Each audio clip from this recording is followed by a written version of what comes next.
right, let's bring in live our political panel, Newsmax contributor Chrissy Clark. Alongside her, our friend, Republican strategist, Axiom Strategies veteran, and former Trump 2020 press communications director, Erin Maguire. I think we updated your last name since last time you were on because of a wedding.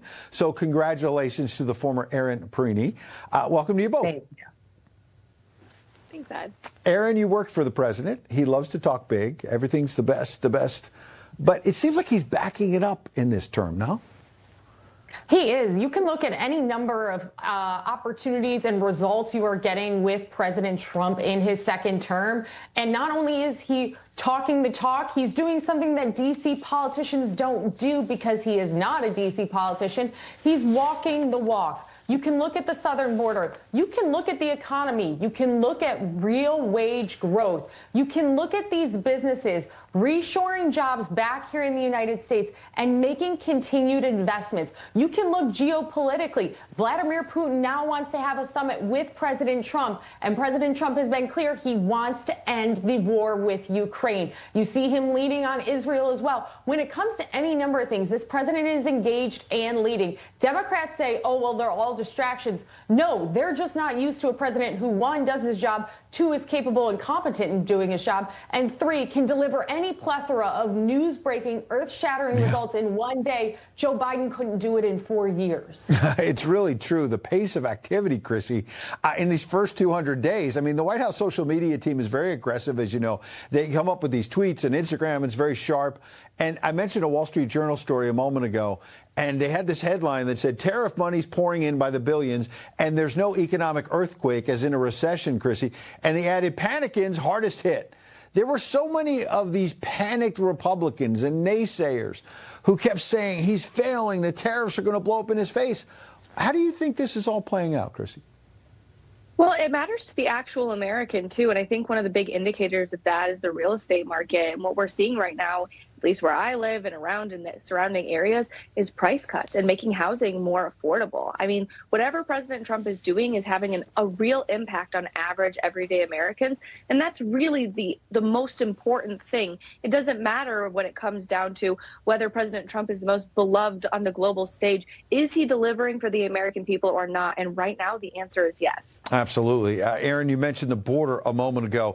The Department of Homeland Security cabinet member there, Kristi Noem, the secretary, announced a new version of alligator Alcatraz, writing on X, coming soon to Indiana, the Speedway Slammer.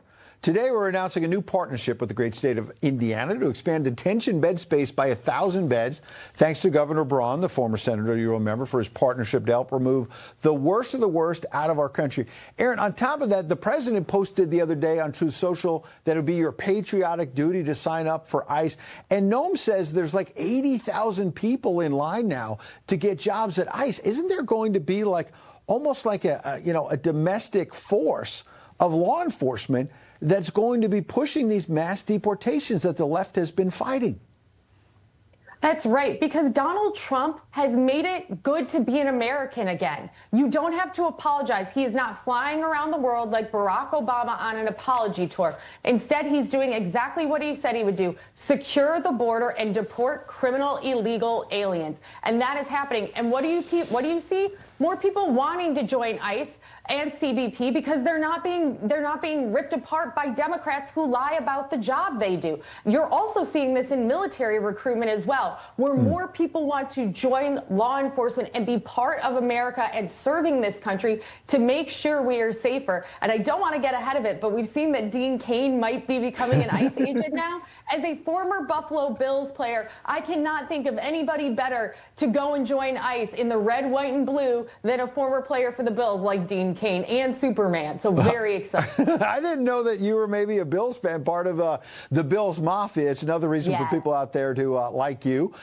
We were going to get to Dean Cain. Chrissy, here he is. He had that role as Superman. He's a friend. And he says he wants to join the fight to make America safe again. Watch. I felt it was important to join with our first responders to help secure the safety of all Americans, not just talk about it. So I joined up. And here's your opportunity to join ICE. So if you want to help save America, ICE is arresting the worst of the worst and removing them from America's streets. I like that. I voted for that. They need your help. We need your help to protect our homeland. You know what also caught my eye there, Chrissy, in my ear is the idea that he's saying what we want to do is get the worst of the worst. And people like Gavin Newsom have been standing up